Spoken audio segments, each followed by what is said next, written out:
Habits are a big part of who we are. What we do habitually makes up much of what we do entirely.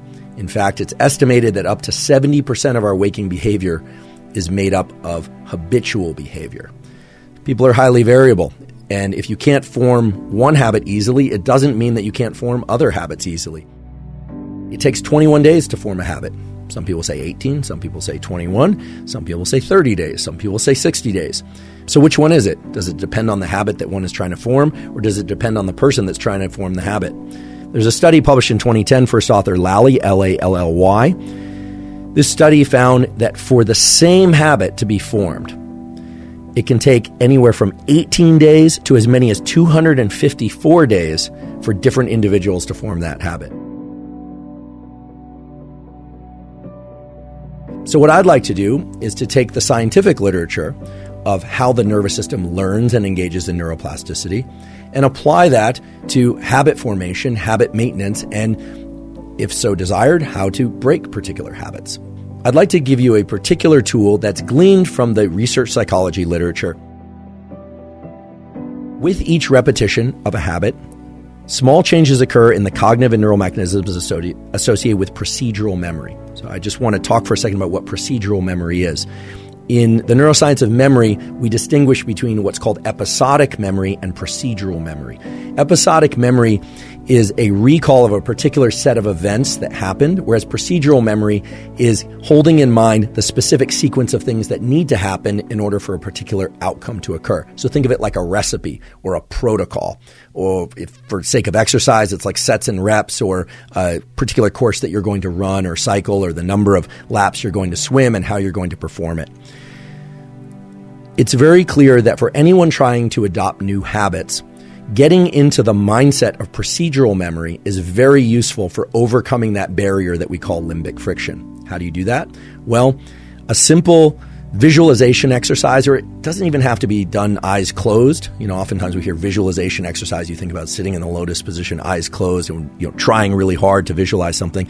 It doesn't need to be anything like that. It can simply be, if you are deciding to adopt a new habit, to just think about the very specific sequence of steps that's required to execute that habit. And I'll use a trivial example, but this could be applied to anything. Let's say I want to get into the habit of making myself or someone else in my household a cup of espresso every morning. I would actually think through each of those steps, walk into the kitchen, turn on the espresso machine, draw the espresso, walking through each of those steps from start to finish. It turns out just that simple mental exercise done once can shift people toward a much higher likelihood of performing that habit regularly, not just the first time, but as they continue out into the days and weeks that follow. So that's remarkable to me, and the literature is really robust.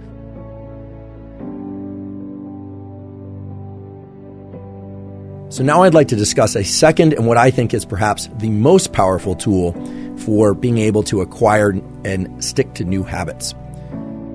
The tool that I'm referring to is something called task bracketing. And the neural circuits associated with task bracketing are basically the neural circuits that are going to allow you to learn any new type of habit or break any habit that you'd like to break.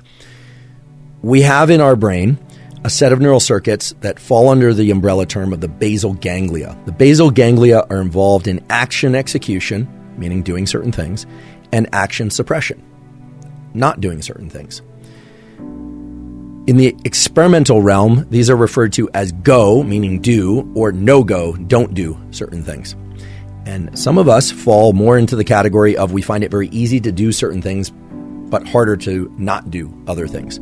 Some people have a lot of no-go type circuits that are very robust, and they have a lot of behavioral constraint, but they have a harder time getting into action. And some people have a perfect balance of both, but I've never met one of those people.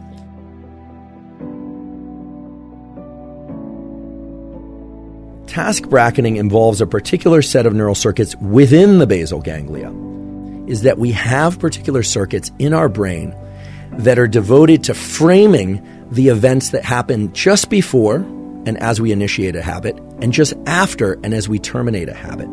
In other words, it acts as a sort of marker for the habit execution, but not the execution of the habit per se. Now, this is very important because task bracketing is what underlies whether or not a habit will be context dependent or not, whether or not it will be strong and likely to occur even if we didn't get a good night's sleep the night before, even if we're feeling distracted, even if we are not feeling like doing something emotionally, or if we are, completely overwhelmed by other events. If the neural circuits for task bracketing are deeply embedded in us, meaning they are very robust around a particular habit, well, then it's likely that we're going to go out for that zone 2 cardio no matter what, that we're going to brush our teeth no matter what. In fact, brushing our teeth is a pretty good example because for most people, even if you got a terrible night's sleep, even if everything in your life is going wrong, chances are, unless you're very depressed, if you're going to leave to work, or even if you're not, that you're going to still carry out the behavior of brushing your teeth in the morning. I would hope so, actually.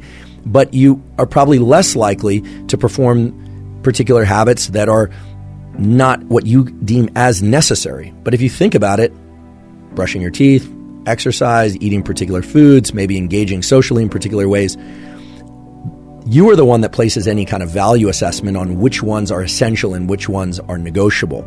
So task bracketing sets a neural imprint, a kind of a fingerprint in your brain of this thing has to happen at this particular time of day, so much so that it's reflexive.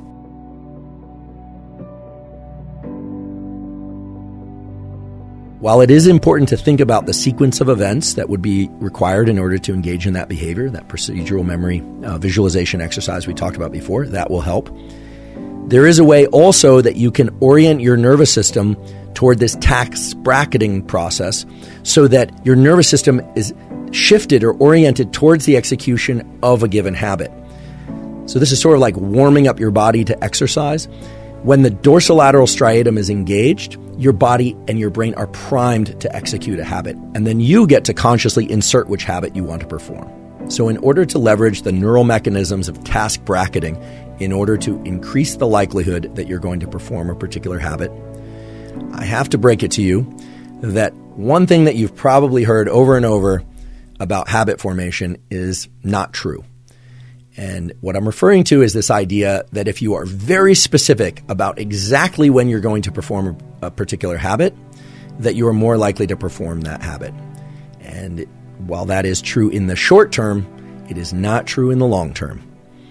And the reason for that is that our nervous system tends to generate particular kinds of behaviors based not on time, but on our state.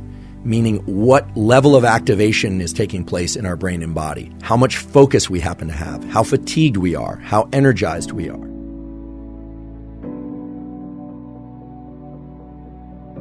If you are considering adopting a new habit, or if you are trying to break a habit, it's very useful to think not just about the procedural aspects of what you're going to do, but also think about the events that precede and follow that particular habit and the execution, or at least the effort to execute that habit.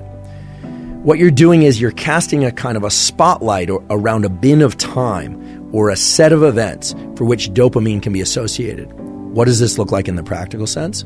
Well, again, I'll just try and use very simple, concrete examples, but this could carry over to anything. Let's say I were somebody who has a hard time getting in that 30 to 60 minutes of zone 2 cardiovascular exercise mid-morning. What I should do is positively anticipate the onset and the offset of that session, right? So thinking about leaning into the effort, going out and doing that zone 2 cardio session, and I should think about how I'm going to feel after. So not just thinking about how great I'm going to feel after, but also thinking about how hard it's going to be at the beginning, and then trying to reward myself subjectively for the entire experience. In other words, start rewarding task bracketing in addition to rewarding the execution of the habit itself.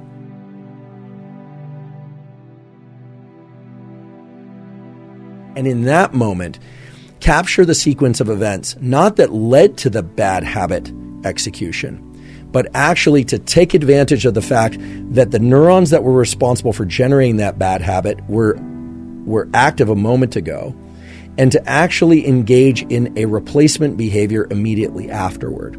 Now, this is really interesting and I think powerful, because I would have thought that you have to engage in a replacement behavior that truly replaces the bad habit behavior, right? That you would have to be able to identify your state of mind or the sequence of events leading into the bad habit, but rather the stage or the period immediately after the bad habit execution is a unique opportunity to insert a different type of what we would call adaptive behavior, but that could be any behavior that's not in line with the bad behavior. So let's give it an example. Let's say you find yourself, you're trying to do focused work, you pick up your phone, you're disappointing yourself for picking up your phone. You could, of course, just put it down and re-engage in the work behavior. But if you were good at that, then you probably wouldn't have done it in the first place. And so what turns out to be very effective is to go engage in some other positive habit. Now, this has two major effects. The first one is you start to link in time the execution of a bad behavior to this other good behavior. And in doing so, you start to recruit other neural circuits, other neurons that can start to somewhat dismantle the sequence of firing associated with the bad behavior. In other words, you start to create a kind of a double habit that starts with a bad habit and then ends with a good habit. And that seems to create enough of a temporal mismatch so that then recognizing when you're heading toward the bad habit becomes more apparent to you. So again, I want to make this very, very concrete. Let's say that the behavior is reflexively picking up one's phone. You do that, you think, oh goodness, I did it again. Here's what I'm going to do. You would set that down and then you would engage in some other positive behavior that you've deemed positive. And here it's very subjective, so it's hard for me to give an example that will necessarily make sense to everybody. But perhaps you're working on hydration, so maybe you go have a glass of water. Maybe you are trying to do breath work or something. Maybe you are trying to enhance your language speaking skills, and so you go and you spend 5 minutes doing a particular type of language learning. You literally exit whatever you are doing and perform that other new positive habit in the immediate period right after that, even for a short period of time.